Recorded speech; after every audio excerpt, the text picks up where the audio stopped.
Good morning बच्चों। मैं Uma Jain madam आज आपको फर्स्ट ईयर में हिंदी पढ़ाऊंगी। हिंदी में मैं आपको छंद पढ़ा रही हूँ, तो आप छंद देखिए। छंद किसे कहते हैं? छंद का अर्थ है बंधन। बंधन मुक्त रचना को गद्य कहते हैं। जो बंधन से अलग होती है उस रचना को गद्य कहते हैं और बंधन युक्त को पद कहते हैं। अर्थात जो बंधन से जुड़ी हुई होती है उसे पद कहते हैं। हिंदी साहित्य कोश के अनुसार अक्षरों की संख्या एवं कर्म, मात्राओं की गणना तथा यति गति से संबंधित विशिष्ट नियमों से नियोजित पद्य रचना छंद कहलाती है। छंद में अक्षर और अक्षरों की संख्या, मात्रा और मात्राओं की गिनती की जाती है। यति का अर्थ होता है किसी चीज़ के लिए कहीं पर रुकना पड़े, जैसे कोमा के लिए विराम, अर्धविराम, पूर्ण विराम आदि के लिए रुकना पड़ता है, उसे यति कहते हैं। छंद दो प्रकार के होते हैं, मात्रिक छंद और वर्णिक छंद।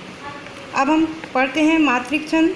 मात्रिक छंदों में केवल मात्राओं की व्यवस्था होती है।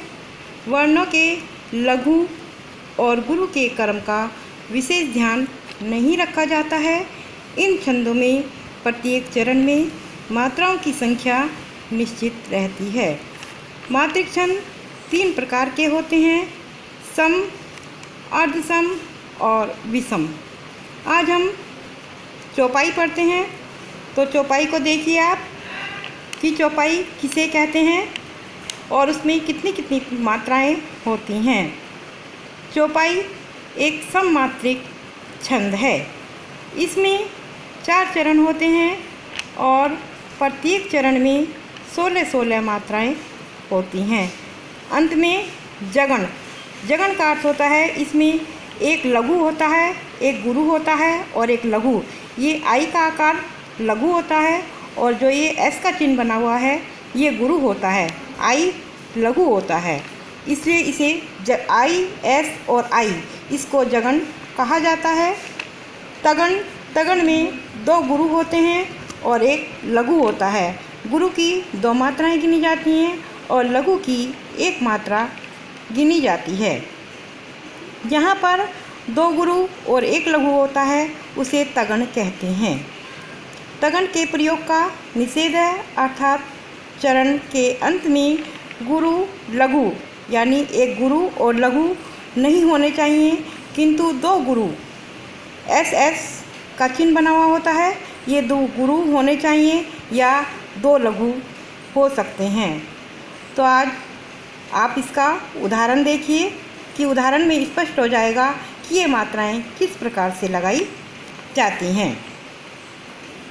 उदाहरण देखिए, निरखी सिद्ध साधक अनुरागे, सहज स्नेहु सराहन लागे, होत न भूतल भाऊ, भरत को अचर सचर चर अचर करत को।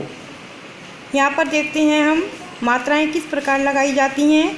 मात्राएं लगाने का तरीका, इसमें एक आई का चिन्ह बना हुआ होता है और एक गुरु का चिन्ह बना हुआ होता है। आई का चिन्ह की 1 मात्रा गिनी जाती हैं और जो एस के आकार का चिन्ह है इसकी 2 मात्राएं गिनी जाती हैं। तो हम देखते हैं जहाँ पर कोई भी वर्ण यानी ए से लेकर गे ज्ञानी तक जितने भी वर्ण होते हैं उसकी 1 मात्रा गिनी जाएगी, यानी आई के आकार का चिन्ह लगेगा। और जहाँ पर छोटे ई की मात्रा, छोटे ऊ की मात्रा और खाली वर्ण आएगा, वहाँ पर आई के आकार का चिन्ह लगेगा। और जहाँ पर एस यानी गुरु होगा वहाँ पर इसकी पहचान है कि जहाँ पर बड़ी ई की मात्रा, बड़े ऊ की मात्रा, ए की मात्रा, औ की मात्रा होगी, वहाँ पर 2 मात्राएं लगेगी, यानी एस का चिन्ह लगेगा। तो हम देखते हैं निरखी में छोटी की मात्रा है तो इस पर 1 मात्रा लगी है। खाली शब्द रे है तो इस पर भी 1 मात्रा लगी है। खे पे छोटी की मात्रा है तो इस पर भी 1 मात्रा लगी है। सिद्ध में स पे छोटी की मात्रा है, एक लगती, लेकिन द में ध जुड़ा हुआ है, तो उससे पहले हमने इसमें ये शब्द इधर ले लिया है, तो ये शब्द हमारी दो मात्राएं हो गई हैं और द का एक मात्रा हो गई है। सा आ का डंडा है, तो इसमें दो मात्रा हो गई हैं। ध पर एक और कै पर भी एक, क्योंकि ये खाली खाली शब्द हैं। इसी प्रकार ए भी खाली शब्द है, तो इस पर भी एक मात्रा है। नू पर छोटू ऊ की मात्रा है, तो इस पर भी एक मात्रा लगी है। रे पर आ का डंडा है, तो इस पर दो मात्राएं हैं और गे पर एक ही मात्रा है, तो इस पर दो मात्राएं लगी हैं। सहज खाली शब्द है, से पर भी एक मात्रा और है पर भी एक मात्रा और जय पर भी एक मात्रा। और स्नेहू में से पर एक मात्रा, ने पर एक की मात्रा है, तो इस पर दो मात्राएं हो गई हैं। है पे छोटे ऊ की मात्रा है, तो यहाँ पर एक मात्रा हो गई है। से पर खाली शब्द है, तो इस पर एक मात्रा हो गई है। रे पर आ का डंडा है, तो दो मात्रा हो गई हैं। है पर खाली शब्द है, तो यहाँ पर भी एक मात्रा हो गई है। न पर खाली शब्द है, तो यहाँ पर भी एक मात्रा हो गई है। ले पर आ का डंडा है, तो यहाँ पर दो मात्रा हो गई हैं। गे पर एक ही मात्रा है, तो इस पर दो मात्राएं हो गई हैं। ऐसे ही होत पर भी ओ की मात्रा लगी हुई है, तो ये दो मात्राएं हो गई हैं। तय पर खाली शब्द है, तो एक मात्रा हो गई है। न खाली शब्द है, तो इस पर भी एक मात्रा हो गई है। भय पर बड़े ऊ की मात्रा है, तो ये पर दो मात्राएं लगेंगी। तय पर और ले पर दोनों पर खाली शब्द हैं, तो दोनों पर एक एक मात्राएं लगेंगी। भय पर आ का डंडा है, तो ये दो मात्राएं हो गई हैं। छोटा ऊ है, तो एक मात्रा हो गई। भय रे तय तीनों शब्द अलग अलग शब्द हैं, तो तीनों पर एक एक मात्राएं हो गई हैं। कै पर ओ की मात्रा है, तो ये दो शब्द हो गए हैं। ए पर खाली शब्द है, एक मात्रा। चे पर खाली शब्द है, एक मात्रा। रे पर खाली शब्द है, एक मात्रा। तो ऐसे ही से चे रे तीनों खाली खाली शब्द हैं, तीनों पर अलग अलग एक एक ही मात्रा लगेंगी। चर चे भी एक ही शब्द है, तो ये भी एक ही मात्रा। रे पर भी एक ही मात्रा लगेगी।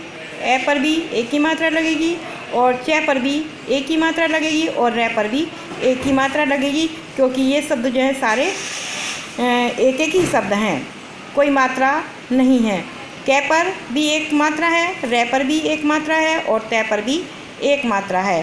को कै पे ओ की मात्रा है, इसलिए इसमें दो मात्राएं लगेंगी। इसलिए अब आपकी समझ में आ गया होगा कि जहाँ पर खाली शब्द होते हैं, छोटी ई की मात्रा होती है, छोटे ऊ की मात्रा होती है, वहाँ पर आई के आकार का यानी लघु माना जाएगा।